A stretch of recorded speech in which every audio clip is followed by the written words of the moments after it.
So how do we protect ourselves from all of this stuff? There are 7 really easy ways. Well, easy for me, I'm a tech guy. But there's 7 ways that you can definitely protect yourself and your systems from attack. Number one, the easiest one is keep your computers up to date, right? Making sure those Windows updates are done. The vast majority of Windows updates are actually security updates. Their engineers notice that there's a security hole within their programming. They patch that hole, they send it out in an update, right?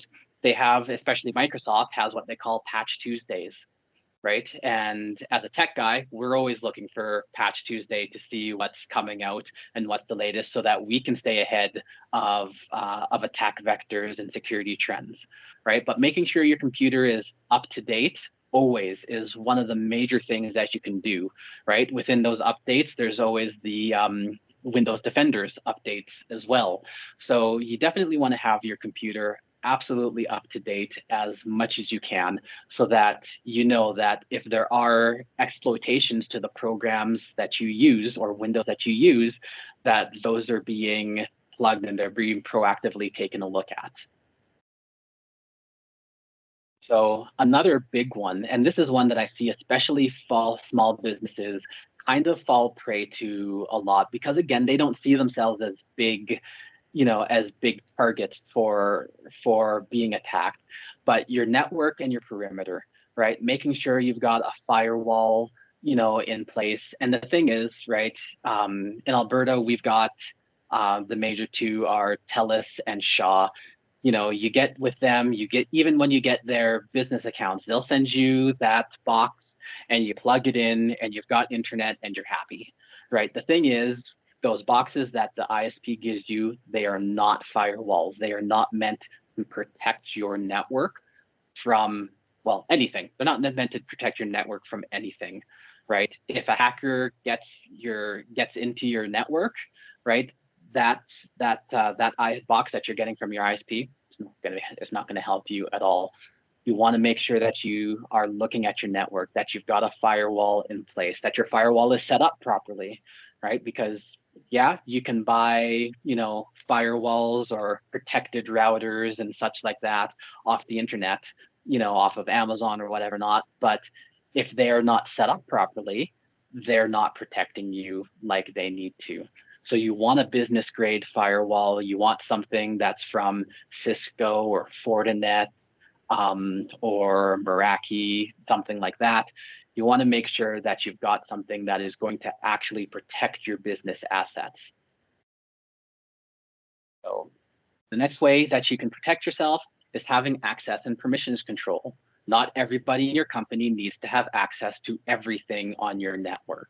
And I think a lot of us know that kind of intrinsically, but again, because it's easier sometimes to just have one password for everything, or just have it easier so you can, tell John in the cubicle beside you, can you grab this file and do it? But the principle that in the tech world we really like to go with is zero trust. That means we assume that anybody trying to access information is not trusted until they are trusted, right? And that's important, because if John happens to be a disgruntled employee and he's going to leave tomorrow and he's got access to stuff that he shouldn't have, again, you're at risk. You're putting your infrastructure, you're putting your information at risk. And it only takes one person to compromise a system totally. So you want to make sure that you have access controls on especially your key documents. You want to make sure that only people who need access to information have that information. So again, identity and authentication, password security, these are keys. So I pulled this up just a couple of days ago. These are the most common passwords from 2022, not from 2012, not from 2000. These are last year's most popular passwords. You'll notice that the most popular passwords used are super easy. And the thing that we don't understand with passwords is, you know, when somebody is trying to gain access to your system, they have programs, and the program simply just goes through letter from character to character until they get something that works, right? If you got 1 2 3 4 5 6 as a password, you might as well have no password, because it takes a hacker about 2.5 minutes to get through that type of password.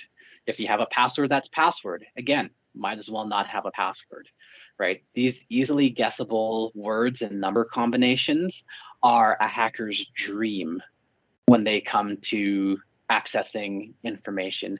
So you need to make sure that your passwords are hard passwords. Passphrases are great, you know, rather than passwords. So instead of having a password of, you know, fanciful feet, right? Have a password like "my children are the best children in the world," right? Change the A's to @ symbols and the E's to threes. And now you've got a really great password that's easy for you to remember and very hard for hackers to get in. The other thing that you can look at is using password using password managers.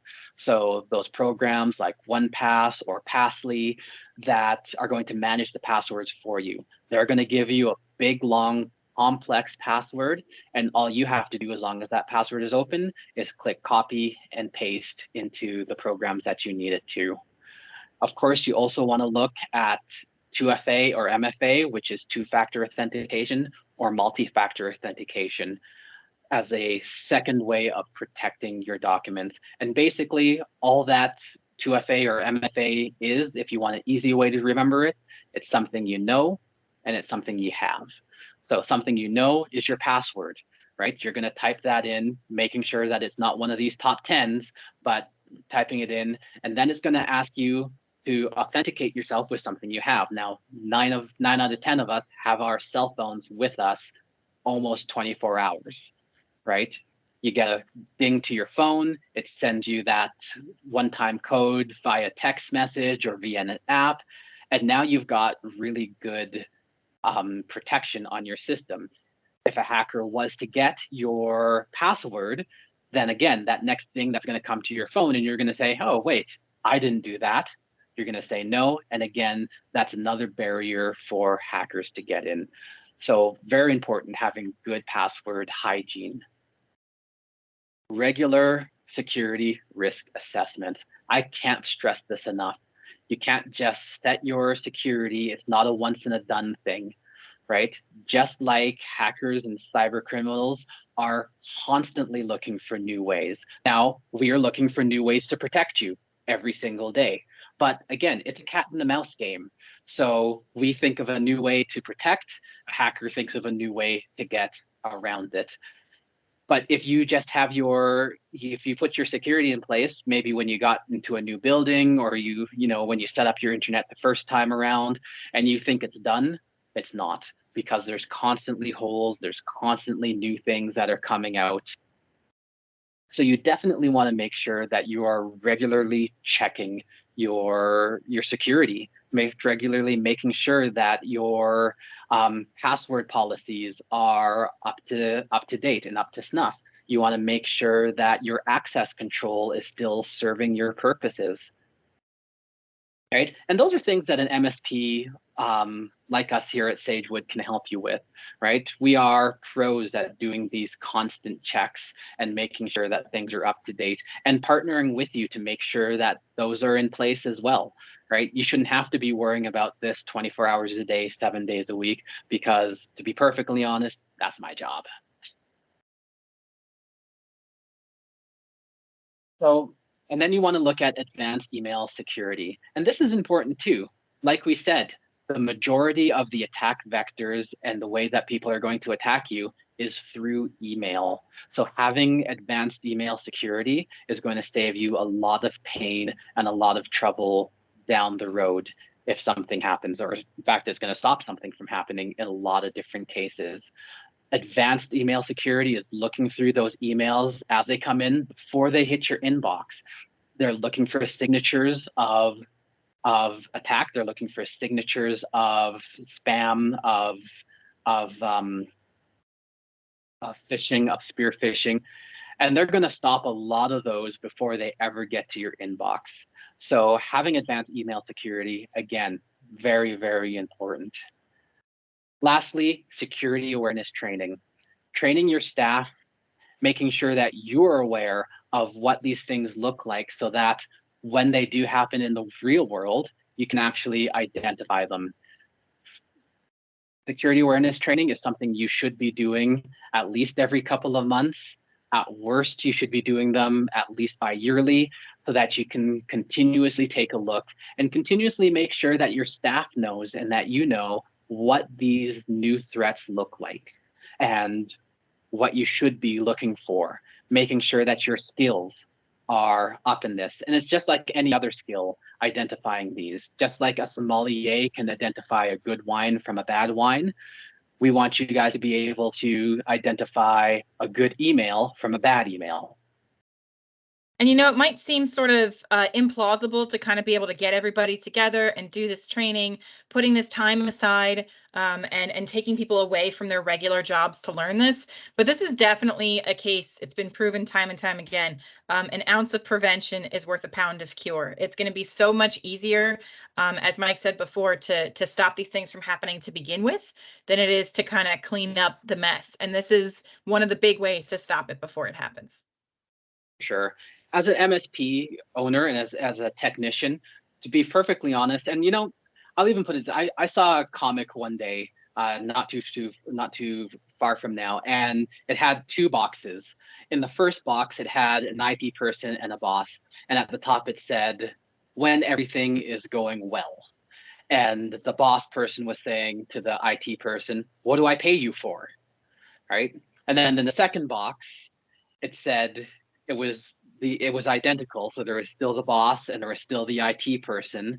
And it said at the top, it said, "When everything is going wrong." And the boss person was saying to the IT person, "What am I paying you for?" Right? To be honest, I rather be in the first box. I rather you be wondering what you're paying me for because everything is going well than wondering what you're paying me for because things are falling apart. Right? And all of these points that we're going through, these are the ways we make sure that things don't fall apart, that all hell doesn't break loose. And we would prefer that we have you and nothing ever goes wrong because we've got those protections in place. That's our best case scenario, rather than going down the road, something major happens and we say, "Oh, we should have done this," or maybe you should have done that, or maybe you should have done the other thing. Right? Like you said, an ounce of prevention, definitely worth a pound of cure.